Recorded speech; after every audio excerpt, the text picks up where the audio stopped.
Hello, everyone, and welcome to now the December Christmas edition of Just Move In's residential expert discussion with former Chief Executive of Property Mark and Just Move In Ambassador Mark Hayward. How are you, Mark?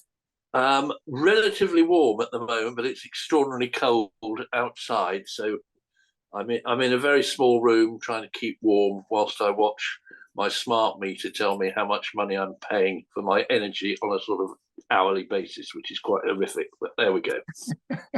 Yeah, it's difficult, isn't it? Have you got snow on the ground at the moment? Um, I have. We've got a couple of 2 or 3 inches of snow, and it's not thawing at the moment, but No, I think it's going to be below freezing for a while. it is. It is, and yeah, so maybe we need to talk about the economic climate and the climate in the property sector. And let's kick things off with just turning the clock back a little bit. The autumn statement was obviously a few weeks ago now, but we haven't talked since. Just really wanted to get your thoughts on the autumn statement. I mean, do you think it did enough generally? Was there enough in there for the housing sector, do you think? I think, in a general way, it was a good stabiliser, which we needed after the Truss budget, which is subsequently, by the then Chancellor, we've been told actually that was too severe, but it's too late. There wasn't, I don't think, anything in there particularly for the housing sector. It was there mainly, I think, to reassure and calm the financial markets, which it seems to have done. We'll now see whether the new Prime Minister and the new Chancellor can actually make things happen, because it appears that anything controversial going through Parliament at the moment is having a tough time with rebel MPs trying to put a spoke in the wheel at every opportunity. Yeah, it's strange, isn't it? Because you'd think that a government with a majority of around 80 would be able to get stuff done, but we just seem in such strange times at the moment that it's awful, isn't it? Really, that nothing can happen. No, Well, it is. things can happen, It's frustrating. Normally, the Secretary of State, who is now Secretary of State for Levelling Up, Mr. Gove, would drive things through, but he's having great difficulty. We know the target for new homes, which he put in there, and we've talked about it before, which has always been the aspiration to build 300,000 new homes by countless prime ministers. He's now abandoned. And we know that other things on the renters reform bill, it's still, it was going to be this parliamentary term. It's almost now becoming before the next election, but we know they're going to be, come January, they'll be saying the next election will be in under 2 years. So, are they going to start preparing for that? And normally you want some good news if you're going to prepare for that, if you're the current standing government. So we'll have to wait and see for the new year. I mean, with renters reform bill specifically, I don't see how it's politically possible for them to delay it. Surely they're going to need to try and get some of this through before the next election, because I mean, there are a lot of things in the renters reform bill which seem quite political anyway, like the abolition of Section 21. They need to get through that. They need to get that through to rally support from tenants. It's difficult to know where the government's going to find votes from at the moment, especially if they pause the renters reform bill as well. Well, we know the renters reform bill, the renters reform white paper, is probably nearly 3 years old in its sort of conception and birth, if you can call it that. I think they will get it through. When, we don't know, but also because of the political mayhem and instability this year, with changes of prime ministers, changes of ministers generally, someone has got to take that baton and continue to run with it. Yeah, definitely. I mean, just referring back now to the housing targets being, I mean, they haven't abandoned them completely, have they? It's more of a watering down. But they're saying that the targets are now a starting point, rather, so they're kind of advisory rather than mandatory. And there's nothing in there, no targets for affordable or social homes either. I mean, it's going to make it pretty difficult to achieve targets if they're not even really targets. I mean, I just wanted you to explore this a little bit more. I mean, what do you make of it all? Well, it's very difficult to put into reality a target which is about building new homes in an area where people want new homes. Normally, you can build new homes, but they're not going to be in an area that people are going to want to live, whether it's for employment or whether it's just not desirable.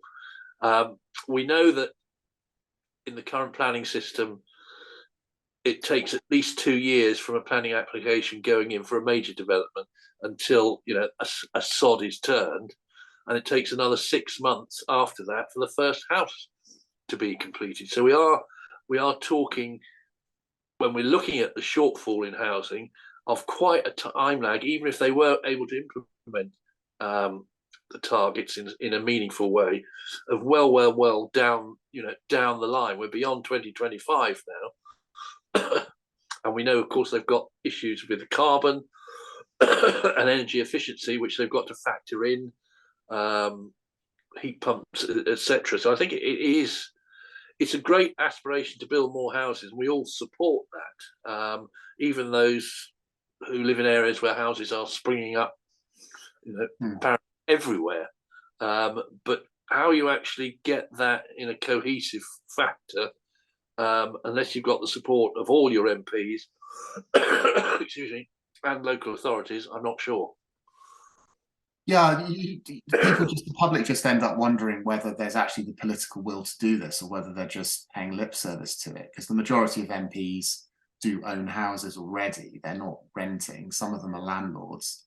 You just kind of wonder how serious they are about it, and developers as well. You've mentioned this before, that developers obviously want to build houses, but they don't want to build too many because it will reduce the cost of the things that they're building.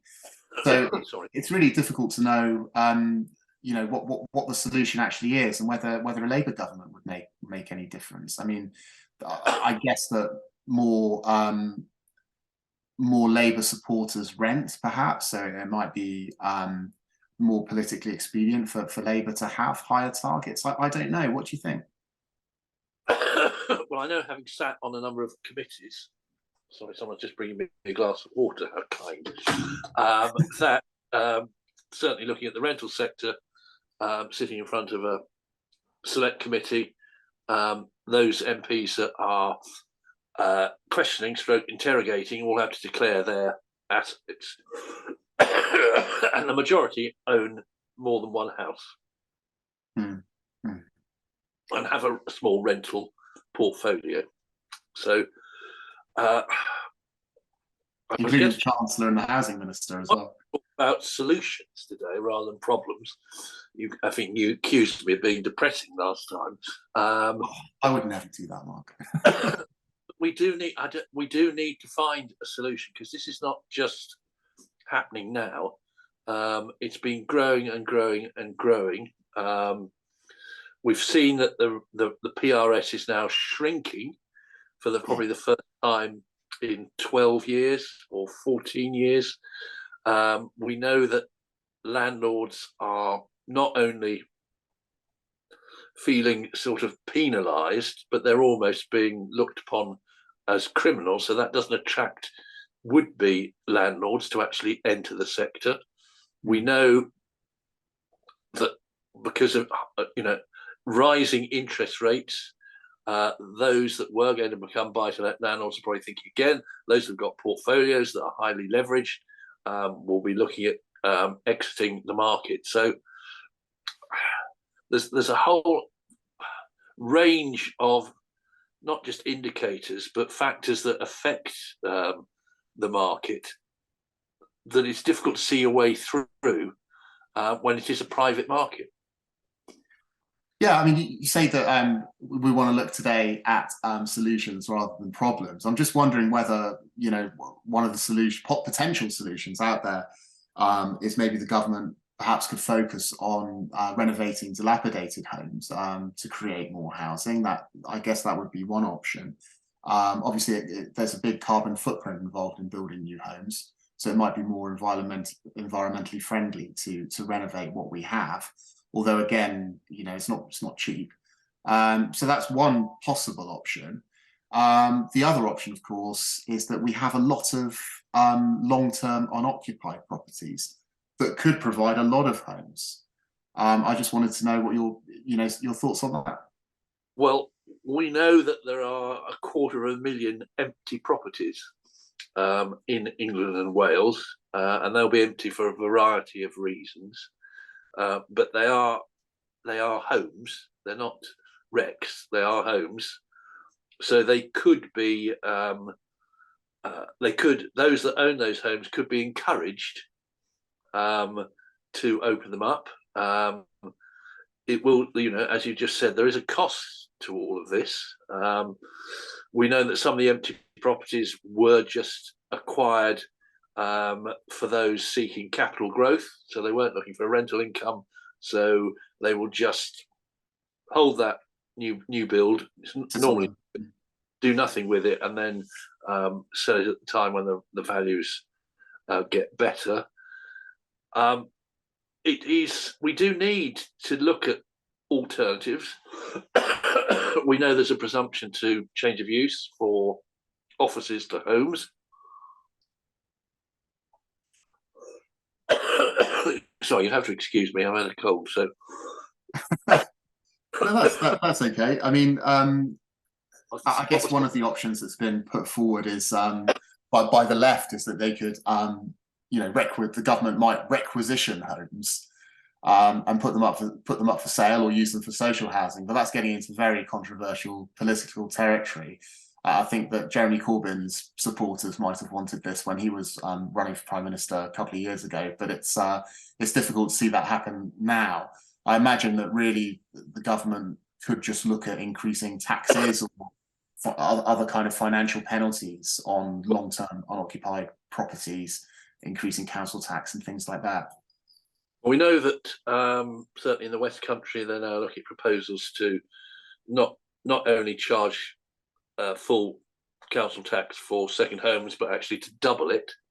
Will that have any effect? I don't know, because I suppose the argument was, well, if they've got a second home, they're probably affluent enough to pay for it to be maintained and correct there. Or if a property is empty for more than 8 weeks of the year, then something should be done. But is it? Of course, it's not going to be popular. So it would be a brave government that did that. Whether the intention is to hand over more powers, which I think it is, to local authorities, whether they'll be able to do something. We know on the social side that they're just not built, that they can't build enough properties. We've talked in the past about lack of resource, lack of money, and particularly at the moment, money is in on everybody's horizon because of the cost of living. But it does need, and I've talked about this before, whether you have a national building company or almost a national property company that builds, owns, acquires properties and enabling those that are either in need to buy or rent them.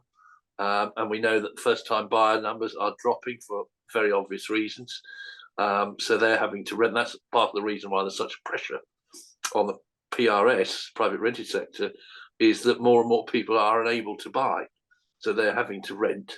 And then they're caught in this sort of rental trap where the rents are rising at about 11% at the moment this year, where you just, you're in a trap. You can't save your way out to buy anything. And are we going to be looking at, a nation of 50, 60-year-old renters, which we haven't had before, which is, and again, if they're forced to stay in renting, that puts a big pressure on the available supply. I mean, there are those who think that a housing crash might actually be a good thing if it happens, because it would make housing more affordable. I'm not sure that we'd like to see that.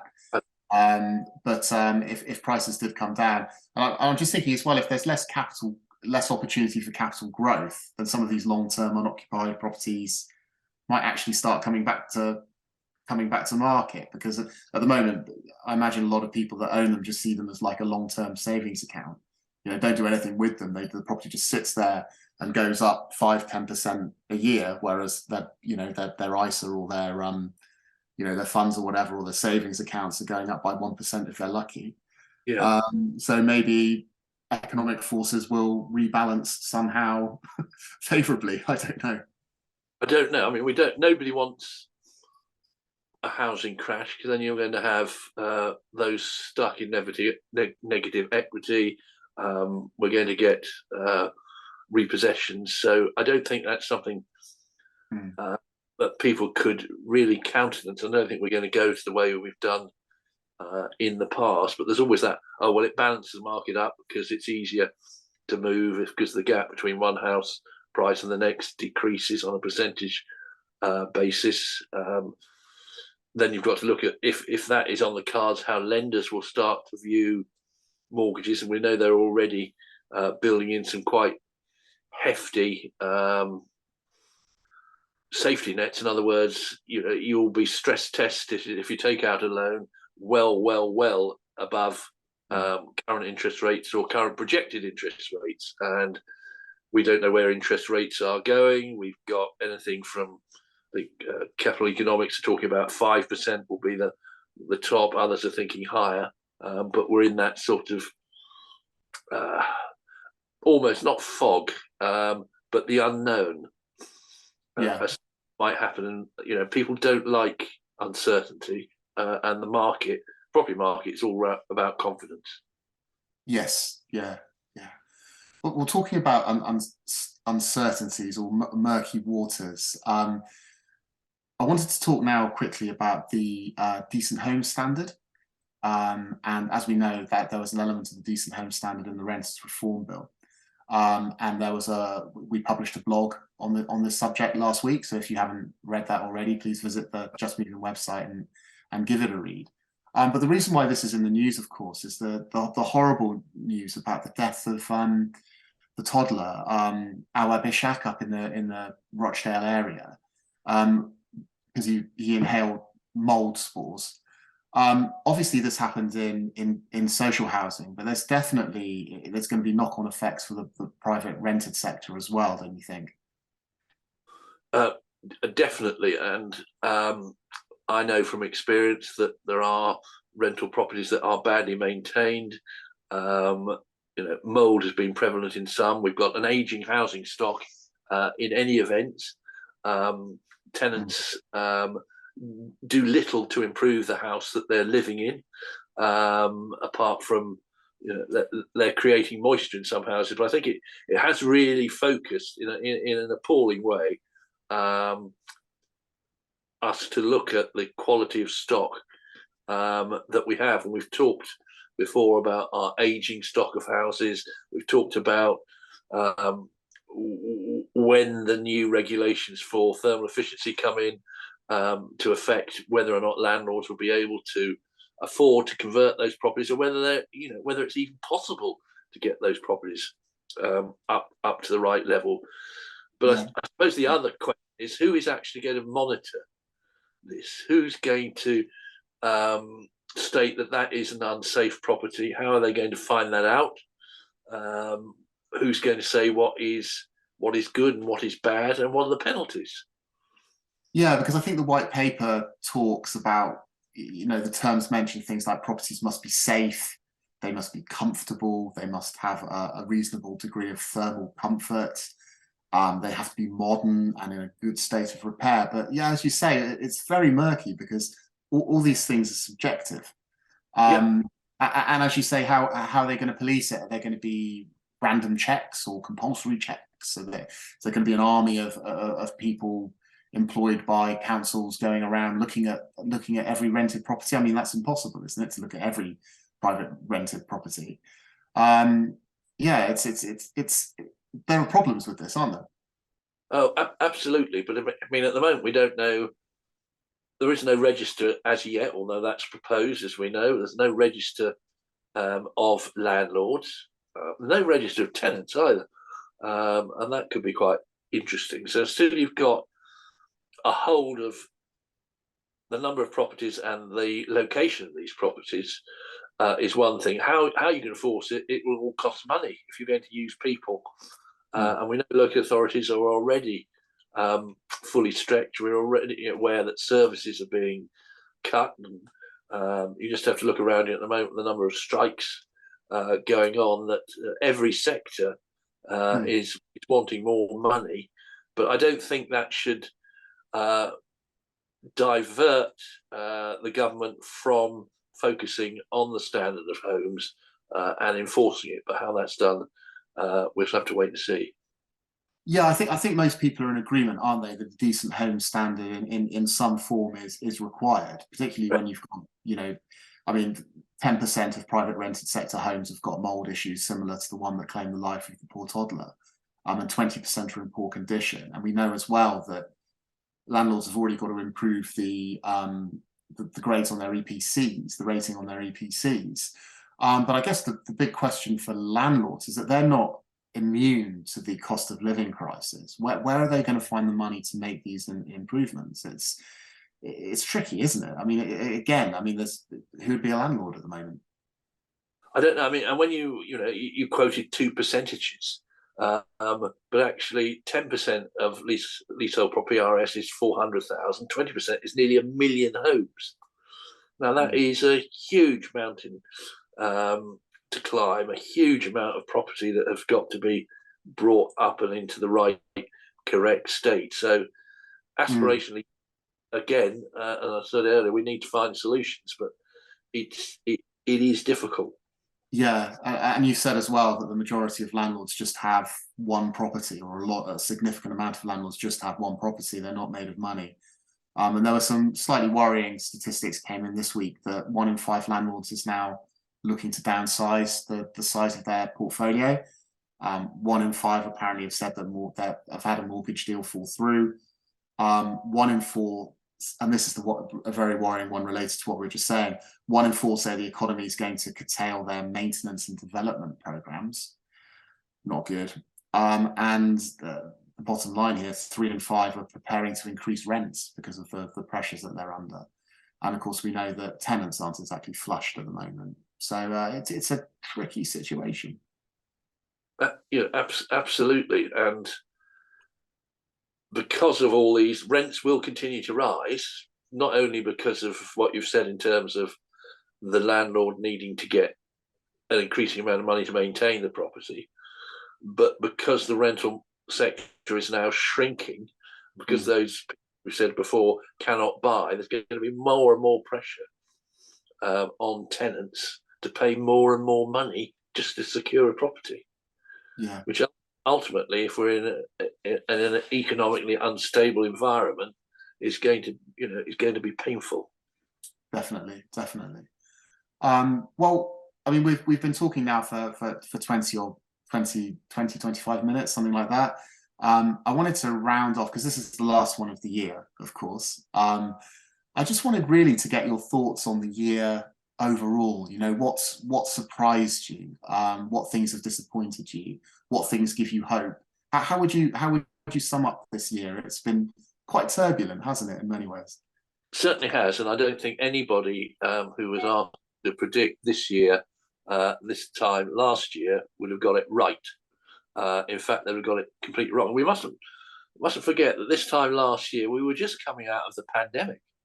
We're on the last little bit, so I think there was a feeling this year that, of relief. We're out of that, but we've had this political instability. 3 prime ministers this year. How many housing ministers I lose track of, and chancellors. We've got interest rates at a level that we didn't appreciate. Where it's going to go next year, I'm not sure. I think we're in the current situation for a wee bit longer. So people have got to have to be steadfast. Hopefully it's not going to worsen. There are other contributing factors what's going on in Europe, what's going on in the States, which all affect the economy, which affects everybody. But this year has been, I was going to say amazing, but that sounds right. It's been really good. It has, but I'm not being negative. We just, who would have thought? We've got a war. We didn't appreciate. We've got a war in Europe. Just in the last couple of weeks, there's been an attempted coup in Germany. Now, Germany was one of the great strong countries of Europe, and it is just very, very strange, and obviously concerning that these things continue to happen. But I haven't read about this story in Germany. As soon as we end this call, I'm going to have to go and Google this, because it was some sort of military coup. It was a coup led by a minor prince. It was the end of last week, and it was they were going to create this replicate the Second Reich, not the Third Reich, the Second Reich. The Second Reich would probably be preferable to the third. I think anything would be preferable. I think we go there, James, to anything, but it's just there to illustrate there are things happening that we would never have envisaged. I think that the war in Ukraine is the thing that's thrown everyone out. I mean, I have a degree in sort of American foreign policy and Russian relations and the Cold War. I didn't see this coming. I don't think many experts thought. I thought he was just doing military exercises on the border to flex his muscles. But of course, this has now had huge knock-on effects for the cost of living crisis and fuel caps, and it's come at the worst possible time, just as we're coming out of a pandemic. And of course, there's Brexit as well, which has caused instability in the UK.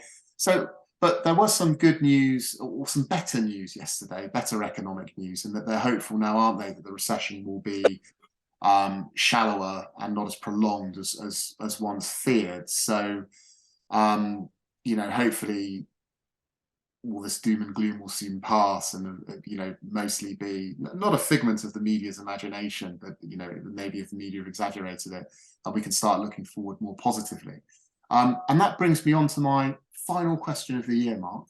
It is Christmas, and as you can tell, I'm wearing a horrible Christmas jumper, which I wasn't going to draw attention to, but anyway, I have now, so it's too late. With Christmas coming up, I wanted to know what would be on your Christmas list for the property sector. Stability, an increase in supply, but we've talked about how that can happen. I think if we have a stabilisation of the base rate and interest rates, that will be good, whether it's for homeowners or for landlords. And I think we want to see a government that is actually able to govern, able to make things happen. And things like the Renters Reform Bill will become reality in whatever shape. So I think can we have a steadier ship next year with fewer surprises? But we might get that from next year, we'll be in the lead up to the next general election. The next general election has to happen in the next 24 months. That's not a long time in politics. No, it's gone quickly, hasn't it, since the last election? So much happens. I mean, at least the pandemic seems to be in the rearview mirror, hopefully, and we're not going to get any nasty variants. But let's hope that we're talking in a year's time about what's been a really good year, and a calm year, and we can all have a happy Christmas and look forward with optimism. I very much hope so. Excellent. Happy Christmas, Mark. And you, James. And to everyone out there, happy Christmas as well. And thanks for listening. And we'll see you again in the new year. Bye.